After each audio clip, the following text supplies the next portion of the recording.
आज हम Loki season 1 के एपिसोड 3 को एक्सप्लेन करेंगे। एपिसोड की शुरुआत में हमें टीवीए की एक गार्ड और वो वेरिएंट दिखाई जाती है जो कि एक रेस्टोरेंट में बैठी होती है और दोनों आपस में बातें कर रही होती है। वो गार्ड एक ड्रिंक पीती है और कहती है इससे मेरा दिमाग फ्रीज हो गया। फिर वो वेरिएंट उससे कहती है कि इस ड्रिंक से तुम्हारे दिमाग की नसें इतनी फ्रीज हो जाएगी कि मैं जो भी तुमसे पूछूंगी उसका जवाब दे ही नहीं पाओगी। वो इसे ट्राई करने को बोलती है और फिर ड्रिंक पी जाती है। फिर वो वेरिएंट उससे पूछती है कि कितने सिपाही है जो समय रक्षकों की रक्षा करते हैं, पर वो इसका जवाब नहीं दे पाती और कहती है कि मैं तुम्हें नहीं जानती। फिर हम देखते हैं कि वो वेरिएंट उस गार्ड के दिमाग में देख रही होती है। इसके बाद हमें एपिसोड 2 की एंडिंग के आगे से दिखाया जाता है जहाँ वो वेरिएंट टीवीए में आ जाती है और समय रक्षकों के पास जाते हुए उन गार्डों से लड़ना शुरू कर देती है। इसके बाद हम लोकी को देखते हैं जो उसका पीछा करता हुआ टीवीए में आ जाता है और अपने हथियार लेके उसे ढूंढने के लिए चला जाता है जहाँ वो वेरिएंट लिफ्ट के पास में गार्डों से लड़ रही होती है। फिर वो देखती है तो लोकी भी उसका पीछा करता हुआ वहाँ आ जाता है। तो वो वेरिएंट उससे कहती है तुम्हारे पास कोई और काम नहीं है। फिर दोनों आपस में लड़ना शुरू कर देते हैं। लोकी उस वेरिएंट से कहता है हमें लगा हम एक टीम बन सकते हैं, पर वो वेरिएंट उसकी नहीं सुनती और उसे धक्का दे देती है। फिर दोबारा आगे बढ़ने लगती है, तभी लोकी उसे पकड़ लेता है और दोनों लड़ने लग जाते हैं। तभी वहाँ रवोना गार्ड्स को लेके आ जाती है। वो वेरिएंट लोकी की गर्दन पे तलवार रखे उन्हें डराती है, पर उन्हें इस बात से कोई फर्क नहीं पड़ता और उसे मारने के लिए आगे बढ़ती है। तभी लोकी टाइम पैड का यूज करके उन दोनों को दूसरी जगह ले जाता है। वहाँ जाके टाइम पैड को पकड़ने के लिए एक दूसरे को पीछे खींच रहे होते हैं। तभी वो लोकी को मार के टाइम पैड ले लेती है और वहाँ से जाने लगती है, लेकिन टाइम पैड की बैटरी खत्म हो जाती है। जिसके बाद लोकी उसे धक्का देके टाइम पैड ले लेता है। वो वेरिएंट लोकी से लड़ते हुए कहती है तुम्हें पता है इसे चार्ज कैसे करते हैं? जिसपे लोकी बोलता है हाँ लोकी जी मैं इसे चार्ज करना जानता हूँ। जिसपे वो वेरिएंट उसे कहती है कि मुझे लोकी मत बुलाओ और टाइम पैड को लेने की कोशिश करती है। तभी लोकी उसे अपने इल्यूजन से गायब कर देता है और दोनों लड़ने लगते हैं। तभी ऊपर छत से एक हमला होता है। फिर वे दोनों बाहर जाके देखते हैं तो वे दोनों फ्यूचर में आ गए होते हैं जहाँ एक चांद से ग्रह टकराने वाला होता है। वे दोनों वहाँ से भागने लगते हैं। भागते हुए वो वेरिएंट लोकी से कहती है कि जितनी भी कयामत थी उन सब में ये सबसे बुरी है और कहती है यहाँ से टाइम पैड के बगैर निकलने का कोई रास्ता नहीं है। फिर वे दोनों भागते हुए एक घर के अंदर चले जाते हैं। दोनों आराम कर रहे होते हैं। तभी वो वेरिएंट आके लोकी को अपने बस में करने की कोशिश करती है, पर हम लोकी को देखते हैं उसे इस सबसे कुछ नहीं होता और लोकी उससे कहता है तुम ये क्या कर रही हो, ये काम नहीं करेगा। फिर दोनों आपस में लड़ने के लिए तैयार हो जाते हैं। तो लोकी उससे लड़ने से मना कर देता है और कहता है अगर टाइम पैड ऑन नहीं हुआ तो हम में से यहाँ से कोई भी बाहर नहीं निकल पाएगा। तो वो वेरिएंट उससे गुस्से से बोलती है तुमने टाइम पैड कहाँ छुपा दिया और कहती है तुमने मुझे इसलिए बचाया क्योंकि तुम्हें टाइम पैड रिचार्ज करना है। लोकी उससे कहता है हाँ शायद इसलिए ही और कहता है अगर हम लड़ते रहेंगे तो हम यहाँ पे मर जाएंगे। फिर वो वेरिएंट उससे कहती है तुमने जो काम बिगाड़ा है ना उसमें सालों लगे थे और कहती है जैसे ही टाइम पैड ऑन होगा मैं टीवीए जाऊंगी और जो मेरा काम अधूरा है उसे पूरा करूंगी। फिर वो बिजली ढूंढने जाती है तो लोकी भी उसके पीछे चला जाता है और चलते हुए लोकी उसे फिर से लोकी बुलाता है। तो वो वेरिएंट कहती है अब मैं खुद को लोकी नहीं बुलाती, अब मेरा नाम सिल्वी है और ये मेरा नाम नहीं पेट नेम है। फिर वे दोनों चलते हुए एक शहर में पहुंच जाते हैं, पर वहाँ से सभी लोग पहले ही चले जाते हैं। फिर लोकी उससे पूछता है कि कितना टाइम है हमारे पास। तो सिल्वी कहती है 12 घंटे बाद में हालात और भी खराब हो जाएंगे, जिसके बाद बहुत सारे तारे टूटेंगे और फिर वो ग्रह आके टकरा जाएगा। इसके बाद वे टाइम पैड चार्ज करने के लिए घर के पास पहुंचते हैं। सिल्वी कहती है मैं कनेक्शन चेक कर रही हूँ और फिर लोकी से टाइम पैड मांगती है। फिर लोकी हंसते हुए बोलता है तुम्हें और दिमाग लगाना पड़ेगा इसके लिए, ये चतुराई तुम्हारे काम नहीं आएगी, क्योंकि सिल्वी लोकी से टाइम पैड लेने के लिए बहाना बना रही थी। इसके बाद वे वहाँ से चले जाते हैं और फिर चलते हुए उन्हें एक घर दिखता है। वे दोनों वहाँ चले जाते हैं। लोकी उसे हमला करने के लिए मना करता है, लेकिन जैसे ही सिल्वी अंदर हमला करने के लिए दरवाजा खोलती है तो अंदर एक बूढ़ी दादी होती है जो सिल्वी पे गन चला देती है, जिससे सिल्वी दूर जाके गिरती है। फिर लोकी उस दादी से कहता है हम तो थके हुए लोग हैं, मैं मेरे साथी की तरफ से माफी मांगता हूँ, पर वो दादी अपना हथियार नीचे नहीं करती। फिर लोकी अंदर रखी हुई एक फोटो में से उसके पति का रूप ले लेता है और फिर उसके सामने आ जाता है, पर वो दादी उस पे भी गन चला देती है, जिससे वो भी सिल्वी के पास जाके पड़ता है। फिर वो दादी कहती है मेरे पति ने 30 सालों में मुझसे अभी तक अच्छे से बात नहीं करी। फिर सिल्वी उसकी बेइज्जती करने लगती है। तभी लोकी उसे रो देता है और कहता है कुछ मत बोलो। फिर वो दादी बाहर आ जाती है और कहती है तुम्हें मुझसे क्या चाहिए? फिर सिल्वी कहती है हमें कुछ सवालों के जवाब चाहिए और उससे कहती है यहाँ के लोग कहाँ चले गए? फिर वो दादी कहती है वहाँ एक रॉकेट है जो सभी को इस ग्रह से दूर ले जाएगा। फिर सिल्वी लोकी से कहती है रॉकेट में टाइम पैड चार्ज करने के लिए हमारे पास खूब बिजली होगी। फिर लोकी पूछता है वहाँ कैसे जा सकते हैं? तो वो दादी उनसे कहती है शहर के दूसरी ओर से एक ट्रेन उस रॉकेट के पास जा रही है। जिसके बाद वे दोनों वहाँ चले जाते हैं। सिल्वी लोकी से कहती है मैं एक गार्ड को बस में करूंगी जो हमें सीधा ट्रेन में ले जाएगा। तो लोकी कहता है अगर किसी ने कोई गड़बड़ करे तो तुम सभी को उड़ा दोगी और कहता है इस बार ट्रेन तक तुम्हें मैं ले जाऊंगा। फिर लोकी अपने जादू से गार्ड जैसा ही गेटअप ले लेता है और जहाँ गार्ड सभी को चेक कर रहे होते हैं वहाँ चले जाते हैं। गार्ड उन्हें अंदर जाने से रोक देता है और उन्हें टिकट दिखाने को बोलता है। तो लोकी उस गार्ड से कहता है मुझे इसी ट्रेन में बैठाने के लिए ऊपर से ऑर्डर आए हैं। वो गार्ड दूसरे गार्ड को बता रहा होता है तभी सिल्वी उसे कंट्रोल कर लेती है और फिर दोनों अंदर चले जाते हैं। फिर एक कोने में जाके बैठ जाते हैं और बातें करते हुए सिल्वी उबासी लेती है। तो लूकी उसे कहता है तुम थक गई हो, शायद तुम्हें आराम कर लेना चाहिए। फिर सिल्वी उससे कहती है मैं धोखेबाजों के बीच में नहीं सो सकती, और कहती है जब तुमने किसी से इतना अच्छा जादू सीख रखा हो तो मैं टेम्पलेट ढूंढने में टाइम बर्बाद नहीं करती। रिप्लाई में लूकी कहता है ये सब जादू मैंने माँ से सीखा है। तो सिल्वी उदास सी होकर उससे बोलती है तुम्हारी माँ कैसी थी? फिर लूकी उसको बताता है वो एसगार्ड की रानी थी और दिल की बहुत अच्छी थी। सिल्वी उससे कहती है वो तुम्हारी माँ थी। तो लूकी उससे कहता है मैं अडॉप्टेड हूँ। तो सिल्वी कहती है मैं भी अडॉप्टेड हूँ, और कहती है क्या तुम्हें नहीं बताया था कि तुम अडॉप्टेड हो? तो लूकी बहुत हैरान होकर बोलता है मुझे तो बाद में बताया था कि मैं अडॉप्टेड हूँ, जिसे सुन के सिल्वी को सोचते हुए उदास सी हो जाती है। फिर लूकी उससे उसकी माँ के बारे में पूछता है। तो सिल्वी कहती है ये बहुत पहले की बात है, अब तो बस उनकी कुछ धुंधली यादें ही बची है। फिर लूकी उसे अपनी माँ के बारे में बताता है कि जब वो छोटा था तो उसकी माँ ने उसे कैसे जादू करना सिखाया, और लूकी सिल्वी को एक छोटा सा जादू करके भी दिखाता है। और लूकी सिल्वी को बताता है कि वो इतनी अच्छी थी कि तुम भी चाहोगी कि तुम उन पे भरोसा करो।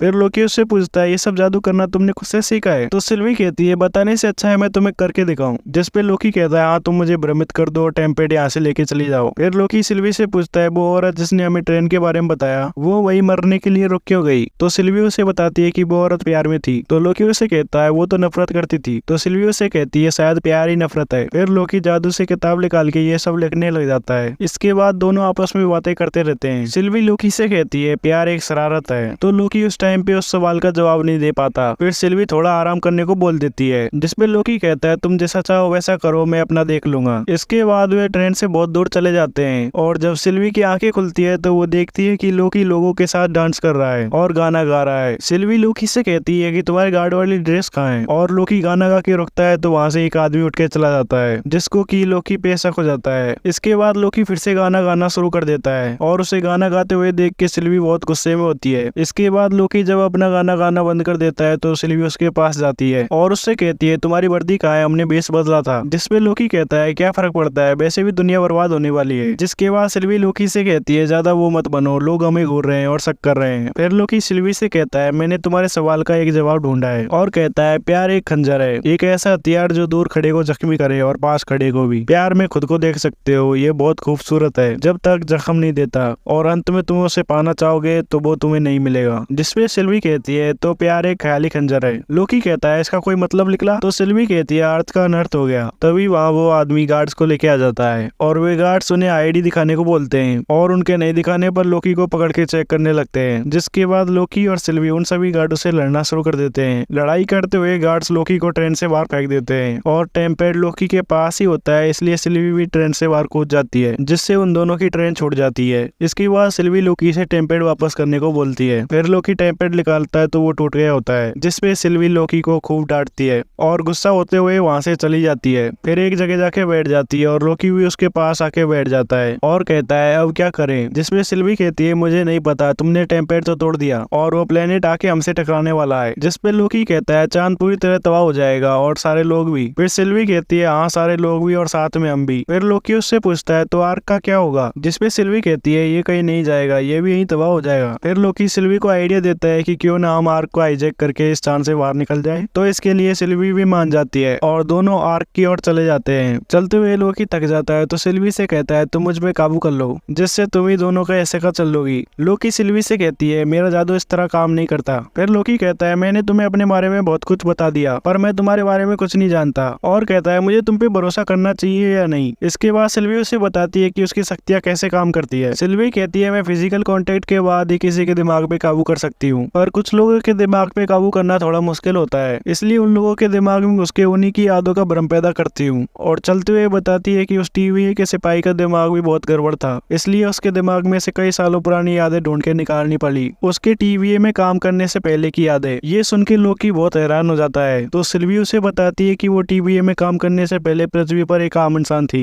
तो लूकी कहता है मुझे तो बताया था टीवी में काम करने वाले सभी कर्मचारियों को समय रक्षकों ने बनाया है। जिसपे सिल्वी कहती है वो सारे वेरिएंट्स है बिल्कुल हमारी तरह। इसके बाद दोनों आर्क की ओर निकल जाते हैं। इसके बाद वे दोनों आर्क में जाने के लिए एक रास्ते से भाग रहे होते हैं। तभी उस ग्रह के बहुत सारे छोटे छोटे टुकड़े चांद पर गिरने लगते हैं। इसके बाद लूकी और सिल्वी लड़ते हुए और उस ग्रह के टुकड़ों से बचते हुए उस आर्क की ओर बढ़ते हैं। वे दोनों भग रहे होते हैं तभी उनके ऊपर एक टावर गिरता है, लेकिन लूकी उसे अपनी शक्तियों से रोक देता है। इसके बाद लूकी और सिल्वी गार्डों से लड़ने के बाद में आर्क की ओर जा रहे होते हैं। तभी वो आर्क डिस्ट्रॉय हो जाता है, जिससे उनके इस ग्रह से निकलने की आखिरी उम्मीद भी खत्म हो जाती है। और इसी के साथ लोकी सीजन 1 का एपिसोड 3 खत्म हो जाता है। अगर आपको एक्सप्लेनेशन अच्छा लगा तो वीडियो को लाइक और चैनल को सब्सक्राइब करें।